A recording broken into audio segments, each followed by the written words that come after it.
அப்பா செம்ம டயர்டாக இருக்குது. ஃபஸ்ட்டு போய் தூங்குனா தான் சரி வரும். என்ன தூங்க போறியா? இஷா தொழுகலையா? இல்லைம்மா, வெளில போயிட்டு வந்தது ரொம்ப டயர்டாக இருக்குது. நான் நாளைக்கு சேர்த்து தொழுதுக்கிறேம்மா. டயர்டாக இருக்கிறனால இஷா தொழுகாமல் தூங்கலான்னு பார்க்குறியா? நபிகள் நாயகம் ஸல்லல்லாஹு அலைஹி வஸல்லம் அவர்கள் சொல்லியிருக்காங்க, ஃபஜர் மற்றும் இஷா தொழுகையை விட வேறு எந்த தொழுகையும் நயவஞ்சகர்களுக்கு கஷ்டமாக இருக்காதாம்.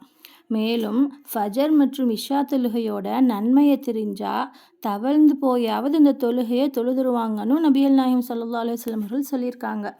இஷா மற்றும் ஃபஜர் தொழுகைக்கு எவ்வளவு முக்கியத்துவம் கொடுத்துருக்காங்கன்னு இந்த ஹதீஸ் மூலமாக நம்மளுக்கு தெரியுது.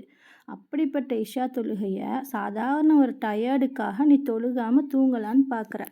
இந்த தொழுகைக்கு இவ்வளோ முக்கியத்துவம் இருக்குன்னு எனக்கு தெரியாமல் போச்சுமா. இந்த தொழுகை மட்டும் இல்லை, நான் எந்த தொழுகையும் இன்ஷால்லா விடவே மாட்டேன். நான் மட்டும் இல்லைம்மா, இதை பார்க்குறவங்க யாருமே இன்ஷால்லா அந்த தொழுகையை விட மாட்டாங்க.